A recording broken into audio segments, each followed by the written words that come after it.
Hello বন্ধুরা, আমার হাতে যে দেখতে পাচ্ছেন এটা হচ্ছে মোবিল বা ইঞ্জিন অয়েল।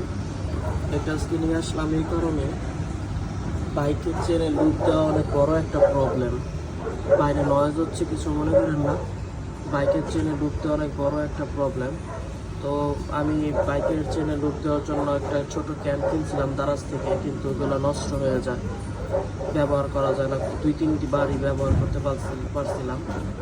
আর এরপরে আমি এটা নিজেই বানাইলাম। কিভাবে বানাইলাম ওইটা আপনাদেরকে দেখাবো। একবারে সিম্পল, অনেকে এটা না করে মুখা দিয়ে দেয় বা বিভিন্নভাবে বোতল ঢেলে দেয়, এতে আরও প্রবলেম হয়, হাত লেগে যেতে পারে চেনে। আর এখন গ্যারেজেও দেখছি এইভাবেই তারা দেয়, গ্যারেজেও আগে ওইভাবে ক্যান কিনে করতে, কিন্তু এগুলো নষ্ট হওয়ার কারণে তারা এখন এই দেশিভাবে এগুলো নিজেরাই বানায়া পরে তারা চেনে লুপ দেয়। তো কিছুই করতে হবে না, যে কোনো একটা চিকন পাইপ কেটে নিতে হবে অল্প একটু, বা আপনার যতটুকু প্রয়োজন পাতলা একটা চিকন পাইপ কেটে নেবেন।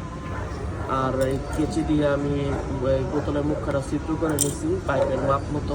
তো আপনারা যেই পাইপটাই নেবেন ওই পাইপের মাপ মতো ছিদ্র করে নেবেন। ছিদ্র করে এখানে এটা হালকা করে ঢুকাই দিলে দেখেন ঢুকে যায়। এই ঢুকে গেলেই এই প্রবলেম সলভ।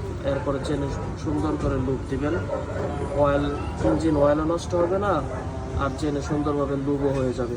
চেষ্টা করবেন চিকন পাইপ নেওয়ার জন্য, এতে এগুলো ওয়েস্টেজ কম হয়। যতটুকু প্রয়োজন অতটুকুই আপনারা ফালাতে পারবেন। থ্যাংক ইউ বন্ধুরা, এইভাবে বানাই নিয়েন আপনারা সবাই। আর যারা বানাই নিছেন তারা আমার কমেন্টে কমেন্ট করতে পারেন। Thank you.